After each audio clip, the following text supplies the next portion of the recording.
Сәлеметсіңдер ме, құрметті білімгерлер? Мемлекеттік тілде іс-қағазын жүргізу пәнінің оқытушысы Табыс Ақерке Бейбітқызы. Бүгінгі біздің сабағымыздың тақырыбы іс-қағаздар түрлері. Сабақтың мақсаты іс-қағаздарын қазақша жүргізудің мемлекет құндылығын және әлеуметтік маңыздылығын, қазақ тілінің мемлекеттік тіл ретінде қызмет етуінің алғы шарттарын бірі екенін ұғындыру. Бүгінгі сабақтың мақсаты іс-қағаздарын қазақша жүргізудің мемлекеттік құндылығын, әлеуметтік маңыздылығын, оның қазақ тіліндегі мемлекеттік тіл ретінде қызметін алғы шарттарын бір екенін ұғындыру. Іс-қағаздар дегеніміз құжат, латынша дәлелдеу деген мағынаны білдіреді. Құжат бір нәрсеге дәлел бола алатын, белгілі бір нәрсенің құқығын растайтын, заңдылық күші бар іскерлік қағаз болып есептеледі. Іс-қағаздары үш түрге бөлінеді. Азаматтық қарым-қатынасты реттейтін іс-қағаздар: мінездеме, нұсқау, кепілдеме, ресми хаттар, жеделхат, жарнама, қолхат, хабарландыру, сенімхат, өтініш, тапсырыс, тағы да басқа. Жеке адам өміріне қатысты іс-қағаздар: өмірбаян, түйіндеме, жеке іс парағы, өтініш, арыз, мінездеме. Басқару, ұйымдастыру, шығаруға қатысты іс-қағаздар: заң, өкім, жарғы, жарлық, ереже, хабарлама, бұйрық, хаттама, тағы да басқа түрлері жатады екен.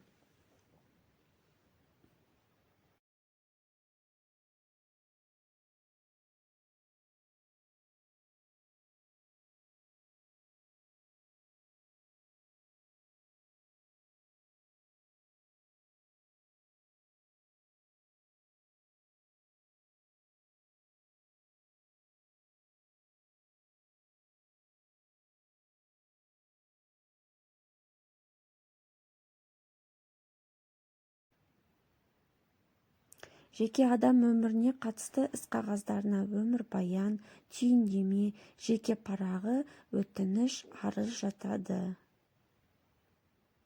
Іс-қағаздардың түрлеріне өмірбаян, визит карточкалар, мінездеме, нұсқаулар, жеделхат, жарнамалар, хабарландыру, кепілдеме, ресми хаттар, өтініш, хабарламалар, түйіндеме, өкім, жеке іс парағы және жарғы, арыз, бұйрық.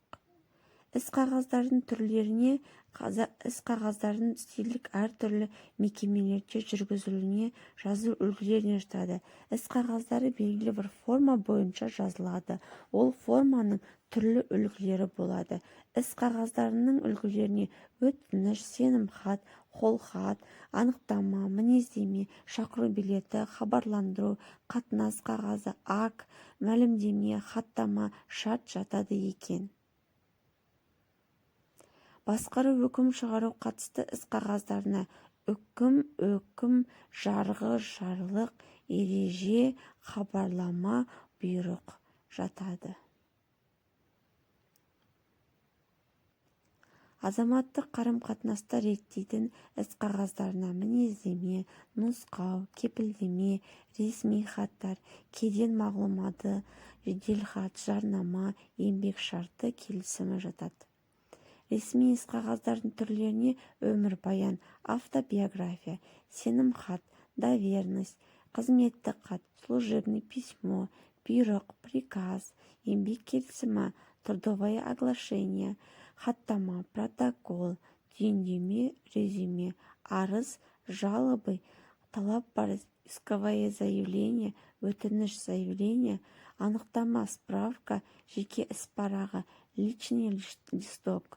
Іс-қағаздардың қызметтеріне жеке тұлғалар арасында қатынасты реттеуші, жеке адам мен қоғам арасындағы қатынасты реттеуші, әртүрлі мекеме мен ұйым арасында байланысын реттеуші, мекеме және ұйымның жұмыс ұйымдастыру тәртібін реттеуші, тағы да басқа түрлері кіреді екен. Және де бір айтып кететін дүние мекеме мен ұйымның атқаратын қызметтеріне жатады.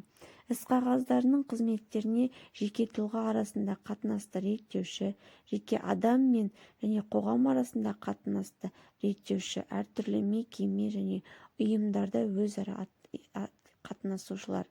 Іс-қағаздардың сипаттарына келетін болсақ, саяси, мемлекетшілік, мемлекетаралық, халықаралық қатынастарда, әлеуметтік, қоғамдық әлеуметтік қатынастарда, ұйымдастырушылық, басқару қызметі жүйесінде, құқықтық, заңдылық және жеке тұлғалар арасында қатынастар жатады.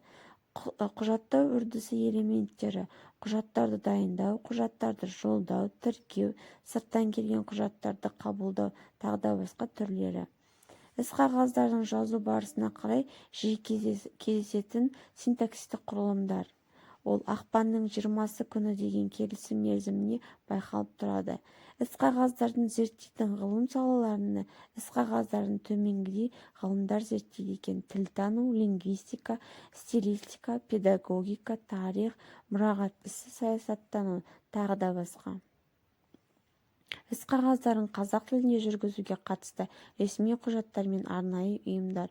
Олар Қазақ АКСР 1994 жылы жазылған 2000 жылға дейін кезеңдер аралығындағы мемлекет баяндамалары, 93-95 жылдары конституциялық құрылым, 1990 жылы қазақ тілінің Қазақ ССР-індегі басқа ұлт тілдерінің дамуы, 2000 жылға дейін кезеңдерге арналған мемлекеттік бағдарлама, 93-95 жылдары Қазақстан Республикасының Конституциясы.